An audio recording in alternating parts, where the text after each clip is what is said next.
Hi friends, welcome to Saju's taste land. എല്ലാവർക്കും പുതിയൊരു വീഡിയോയിലേക്ക് സ്വാഗതം. ഇന്നത്തെ വീഡിയോ എന്ന് പറയുന്നത് നമുക്ക് വളരെ പെട്ടെന്ന് വളരെ ടേസ്റ്റി ആയിട്ട് കുറച്ചൊരു ഡിഫറെൻ്റ് ആയിട്ടുള്ള രീതിയിൽ തയ്യാറാക്കിയെടുക്കാൻ പറ്റുന്ന നല്ലൊരു മീൻ കറിയുടെ റെസിപ്പിയാണ്. അപ്പോൾ നമ്മൾ തേങ്ങയൊന്നും അരയ്ക്കാതെ തന്നെ നല്ല തിക്കായിട്ടുള്ള ചാറ് കിട്ടുന്ന രീതിയിലുള്ള ഒരു പ്രിപ്പറേഷനാണ് കാണിക്കാനായിട്ട് പോകുന്നത്. അപ്പോൾ ഞാനിത് കാണിക്കുന്നത് നമ്മുടെ വത്തൽ മീൻ വെച്ചിട്ടാണ് കേട്ടോ, കൊഴുവ എന്നൊക്കെ പറയും. അപ്പോൾ ഈ ഒരു മീൻ വെച്ചിട്ടാണ് ഞാൻ മീൻ കറി തയ്യാറാക്കിയെടുക്കുന്നത്. അപ്പോൾ എല്ലാവർക്കും അറിയാവുന്നതാണ് മീനൊക്കെ ക്ലീൻ ആക്കി എടുക്കാനുള്ളതൊക്കെ. അപ്പോൾ ഇതൊക്കെ നമുക്ക് വളരെ സിമ്പിളായിട്ടുള്ള രീതിയിൽ നമുക്ക് ക്ലീൻ ആക്കി എടുക്കാൻ പറ്റുന്നതാണ്. അതിൻ്റെ ആ ഒരു തലയും വാലും തന്നെ നമുക്ക് ജസ്റ്റ് ഒന്ന് കട്ട് ചെയ്തെടുത്താൽ മതിയായിരിക്കും കേട്ടോ. ബാക്കിയൊക്കെ നമ്മൾ കഴുകിയെടുക്കുമ്പോൾ തന്നെ ക്ലീൻ ആയി കിട്ടും. അപ്പോൾ നമ്മളെല്ലാവരും പല രീതിയിൽ മീൻ കറികൾ വെക്കാറുണ്ടായിരിക്കും. അപ്പോൾ ഓരോ സ്ഥലത്തും ഓരോ രീതിയിലൊക്കെയാണ് മീൻ കറി തയ്യാറാക്കുന്നത്. എന്നിരുന്നാലും നമ്മൾ പല പല രീതിയിൽ നമ്മൾ ട്രൈ ചെയ്യുന്നുണ്ടായിരിക്കും കേട്ടോ. അപ്പോൾ ഞാനും അങ്ങനെ തന്നെയാണ്, പല രീതികളിലൊക്കെ തന്നെ മീൻ കറികൾ വെക്കാറുണ്ട്. അപ്പോൾ അതിൽ നിന്ന് എനിക്ക് ഇഷ്ടപ്പെട്ടിട്ടുള്ള രീതിയിലുള്ള നല്ല ടേസ്റ്റി ആയിട്ടുള്ള രീതിയിലുള്ളൊരു മീൻ കറിയാണ് ഇന്ന് തയ്യാറാക്കിയിട്ട് കാണിക്കുന്നത്. അപ്പോൾ ഇത്രയേ ഉള്ളൂ. നമ്മുടെ ഈ ഒരു മീൻ കറി തയ്യാറാക്കാൻ വേണ്ടിയിട്ട് നമുക്ക് ഈ ഒരു മീനെ വളരെ സിമ്പിളായിട്ടുള്ള രീതിയിൽ ക്ലീൻ ആക്കിയെടുക്കാനായിട്ട് പറ്റും.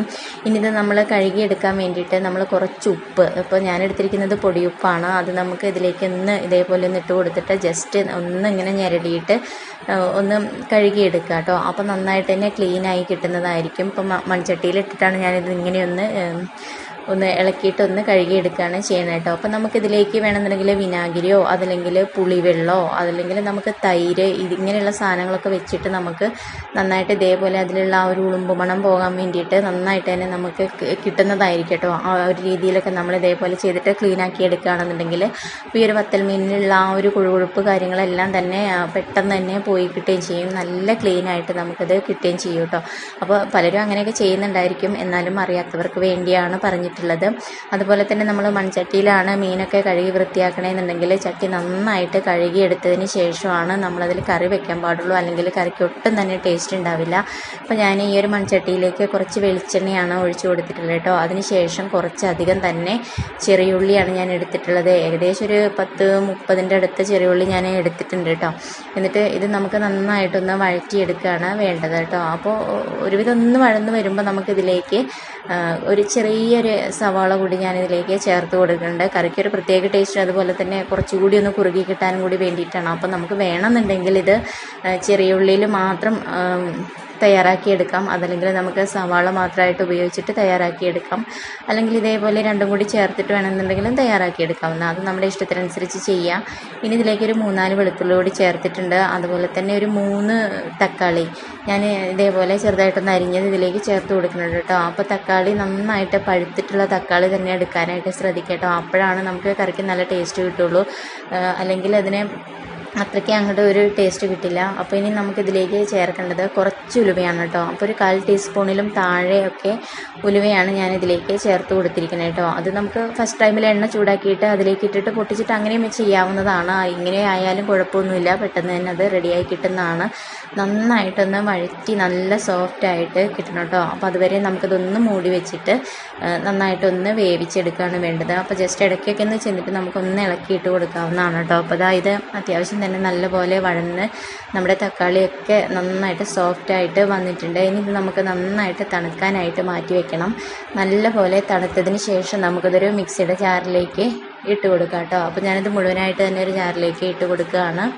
എന്നിട്ട് ആ ഒരു ചട്ടി കഴുകിയിട്ട് കുറച്ച് വെള്ളം കൂടി അതിലേക്ക് ഒഴിച്ചു കൊടുത്തിട്ടുണ്ട്. അതിനുശേഷം നമുക്കിത് നല്ല ഫൈനായിട്ട് തന്നെ അരച്ചെടുക്കണം. ഒട്ടും തന്നെ കഷ്ണങ്ങളൊന്നും ഇല്ലാത്ത രീതിയിൽ നമുക്കൊന്ന് അരച്ചെടുക്കാം. അതിനുശേഷം നമുക്ക് ഒരു മൺചട്ടിയിലേക്ക് തന്നെ കുറച്ച് വെളിച്ചെണ്ണ കൂടി ഞാൻ ചേർത്ത് കൊടുത്തിട്ടുണ്ട്. എന്നിട്ട് ജസ്റ്റ് ഒന്ന് ചുറ്റിച്ച് കൊടുക്കുക കേട്ടോ. അപ്പോൾ ആ ഒരു മൺകലമൊക്കെ ആണെന്നുണ്ടെങ്കിൽ അത് ഒന്ന് ചൂടായി വരുമ്പോൾ ആ ഒരു സ്മെല്ല് ഒഴിവായി കിട്ടും. അതിനുശേഷം കുറച്ച് ഉലുവ പൊട്ടിച്ചെടുക്കണം. അതിനുശേഷം നമുക്കിതിലേക്ക് കുറച്ച് ഇഞ്ചി ചതച്ചത് ചേർത്ത് കൊടുക്കാം. അതുപോലെ തന്നെ കുറച്ച് വെളുത്തുള്ളി ചതച്ചത് കൂടി ചേർത്ത് കൊടുക്കാം. അപ്പോൾ ഇത് ഞാൻ ചതച്ചിട്ടാണ് ചേർത്ത് കൊടുക്കുന്നത് കേട്ടോ. അതിന് അവിടെ ഇവിടെയൊക്കെ ആയി കിടക്കുമ്പോൾ അതൊരു നമുക്കിടയ്ക്ക് കടിക്കാനൊക്കെ കിട്ടുമ്പോൾ അതൊരു ടേസ്റ്റാണ്. എന്നിട്ട് നമുക്ക് 1-2 തണ്ട് കറിവേപ്പില ഇതിലേക്ക് ചേർത്ത് കൊടുക്കാം. ഒരു 2-3 പച്ചമുളക് കൂടി നെടുകയൊന്ന് കീറിയിട്ട് നമുക്കിതിലേക്ക് ഇട്ട് കൊടുക്കാം കേട്ടോ.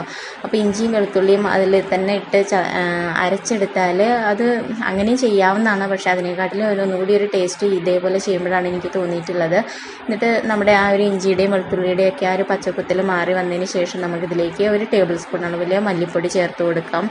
അതുപോലെ തന്നെ നമുക്കിതിലേക്ക് ഒരു 2 ടേബിൾ സ്പൂൺ അളവിൽ നമുക്ക് മുളക് പൊടി കൂടി ഇതിലേക്ക് ചേർത്ത് കൊടുക്കാം കേട്ടോ. എന്നിട്ട് നമുക്ക് ഒരു 1/4 ടീസ്പൂൺ അളവിൽ മഞ്ഞൾപ്പൊടി കൂടി ഇതിലേക്ക് ചേർത്ത് കൊടുക്കാം. അപ്പോൾ ഞാൻ മുളക് പൊടി എടുത്തിരിക്കുന്നത് നമ്മുടെ വീട്ടിൽ തന്നെ ഉണക്കി പൊടിപ്പിച്ചെടുത്തിരിക്കുന്ന മുളക് പൊടിയാണ് ചേർത്തിട്ടുള്ളത്. അപ്പോൾ നിങ്ങൾക്ക് നിങ്ങളുടെ കറിക്ക് കുറച്ചുകൂടി ഒരു കളറൊക്കെ വേണമെന്നുണ്ടെങ്കിൽ നമുക്ക് കാശ്മീരി മുളക് വേണമെന്നുണ്ടെങ്കിലും ചേർക്കാവുന്നതാണ് കേട്ടോ. ഇനി നമ്മൾ അരച്ച് വെച്ചിരിക്കുന്ന ആ ഒരു തക്കാളിയുടെയും ഉള്ളിയുടെയൊക്കെ ആ ഒരു പേസ്റ്റ് നമുക്കിതിലേക്ക് ഒഴിച്ചു കൊടുക്കാം. എന്നിട്ട് നല്ലപോലെ ഒന്ന് ഇളക്കി മിക്സ് ആക്കിയിട്ട് എടുക്കാം കേട്ടോ. അപ്പോൾ ഇതൊരു മീഡിയം ലോ ഫ്ലെയിമിൽ വെച്ചിട്ട് വേണം നമ്മൾ ഈ ഒരു കാര്യം നമ്മൾ ചെയ്യാനായിട്ട്. ഒട്ടും തന്നെ അടുക്കി പിടിക്കാതിരിക്കാനായിട്ട് നമ്മൾ പ്രത്യേകം ശ്രദ്ധിക്കണം. അപ്പോൾ ഇതാ നല്ലപോലെ തന്നെ ഇളക്കി യോജിപ്പിച്ചെടുത്തിട്ടുണ്ട്. ഇനി ഇത് നമുക്ക് കുറച്ച് സമയം ഒന്ന് മൂടി വെച്ചിട്ട് അതിലുള്ള വെള്ളമൊക്കെ ഒന്ന് ജസ്റ്റ് ഒന്ന് വറ്റി വരുന്നത് വരെ ഒന്ന് വെയിറ്റ് ചെയ്യണം. അതിൻ്റെയൊക്കെ ആ ഒരു എണ്ണയൊക്കെ ഒന്ന് കുറച്ചൊക്കെ ഒന്ന് തെളിഞ്ഞ് വരുന്നത് വരെ നമ്മളൊന്ന് വെയിറ്റ് ചെയ്യണം. അതിനുശേഷം നമുക്കിതിലേക്ക് വെള്ളം ഒഴിച്ചു കൊടുക്കാം. അപ്പോൾ ഞാൻ ജാറ് കഴുകിയിട്ട് ഉള്ള വെള്ളമാണ് ആദ്യം ഒഴിച്ചു കൊടുത്തിരിക്കുന്നത് കേട്ടോ. എന്നിട്ട് നമുക്ക് നല്ലപോലെ ഒന്ന് മിക്സ് ആക്കി എടുക്കണം. അപ്പോൾ നമുക്ക് ഗ്രേവി എത്രത്തോളം വേണം അതിനനുസരിച്ച് വേണം നമ്മളിതിലേക്ക് വെള്ളം ആഡ് ചെയ്യാൻ വേണ്ടിയിട്ട്. അതേപോലെ തന്നെ നമ്മൾ ഒരുപാട് ലൂസായിട്ടുള്ള രീതിയിലുള്ള ഒരു ഗ്രേവി അല്ല തയ്യാറാക്കുന്നത്, കുറച്ചൊരു തിക്കായിട്ടുള്ള രീതിയിലുള്ള ഗ്രേവിയാണ് തയ്യാറാക്കുന്നത്. അപ്പോൾ അതിന് അനുസരിച്ചൊക്കെ വേണം നമ്മളിതിലേക്ക് വെള്ളം ആഡ് ചെയ്ത് കൊടുക്കാൻ വേണ്ടിയിട്ട്.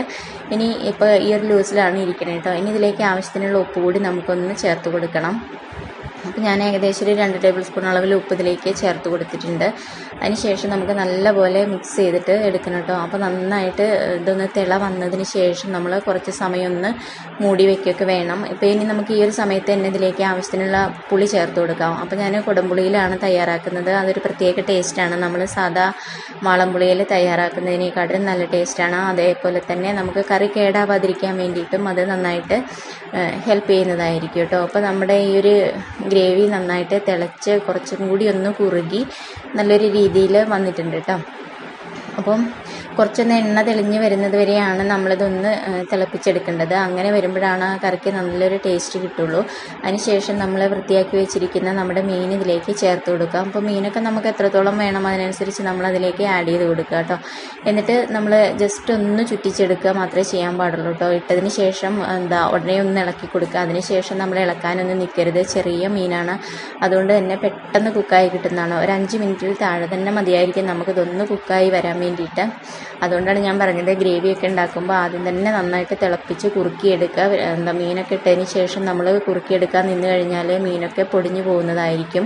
എന്നിട്ടൊരു 5 മിനിറ്റ് വരെ മാത്രം നമുക്കിതൊന്ന് തിളപ്പിച്ചെടുക്കുക. അപ്പോഴേക്കും തന്നെ നമ്മുടെ കറി ഇവിടെ റെഡി ആയിട്ടുണ്ട്. വളരെ ടേസ്റ്റിയാണ്, വളരെ സിമ്പിളായിട്ടുള്ളതാണ്, നല്ല കുറുകിയിട്ടുള്ള ചാറുള്ളതാണ്. അപ്പോൾ പലരും ചെയ്യുന്നുണ്ടായിരിക്കാം, എന്നാലും ഈ രീതിയിൽ ചെയ്യാത്തവരുണ്ടെന്നുണ്ടെങ്കിൽ ഒന്ന് ചെയ്ത് നോക്കൂ കേട്ടോ. അപ്പോൾ ഈ വീഡിയോ നിങ്ങൾക്ക് ഇഷ്ടമായാൽ ലൈക്ക് ചെയ്യാനും ഷെയർ ചെയ്യാനും അതുപോലെ തന്നെ നിങ്ങളുടെ അഭിപ്രായങ്ങൾ അറിയിക്കാനും മറക്കരുത്. ചാനൽ ഇതുവരെ സബ്സ്ക്രൈബ് ചെയ്യാത്തവരുണ്ടെങ്കിൽ ചാനലൊന്ന് സബ്സ്ക്രൈബ് ചെയ്ത് വെച്ചോളൂ. തൊട്ടടുത്തുള്ള കുഞ്ഞു ബെല്ലു കൂടി ഒന്ന് എനേബിൾ ചെയ്യണേ. അപ്പോൾ ഞാനിടുന്ന എല്ലാ വീഡിയോസും നിങ്ങൾക്ക് അപ്പം തന്നെ നിങ്ങളുടെ ഫോണിലേക്ക് കിട്ടുന്നതായിരിക്കും. ഇനി പുതിയൊരു വീഡിയോയിൽ കാണാം. Okay, thank you, by.